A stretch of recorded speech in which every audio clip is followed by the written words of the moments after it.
Shalom, selamat pagi dan salam sejahtera bagi kita dimanapun Anda berada, dan tidak lupa kami mengucapkan selamat ulang tahun bagi Anda yang merayakan ulang tahun kelahiran dan juga ulang tahun pernikahan di tengah-tengah rumah tangga Anda saat ini. Kiranya Tuhan memberkati hidupmu dan rumah tanggamu.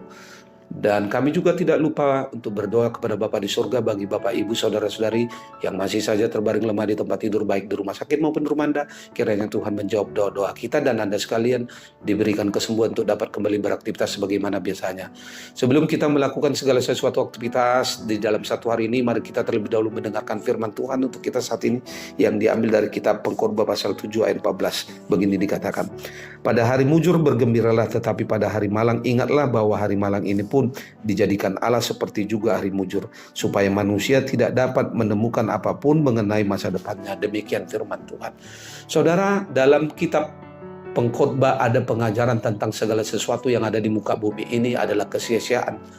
Manusia bisa memiliki harta yang banyak dan mengumpulkannya untuk masa depan anak-anaknya, itu juga adalah kesia-siaan.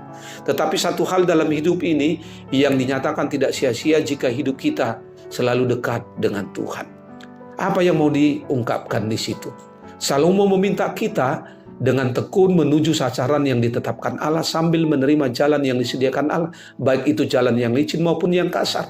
Dengan mengakui bahwa Allah bekerja di dalam kita, kita dapat bersukacita dalam kemakmuran dan belajar mengandalkan Tuhan dalam kemalangan atau kesukaran. Seperti halnya Rasul Paulus, kita harus belajar merasa puas, baik dengan keadaan yang melimpah maupun yang kekurangan. Filipi 4 ayat 12. Ketika hidup tampak pasti dan bisa dikendalikan, jangan biarkan rasa puas diri membuat Anda terlalu nyaman hingga lupa akan Allah. Atau Allah mungkin akan mengizinkan masa-masa buruk mendorong Anda untuk kembali kepadanya.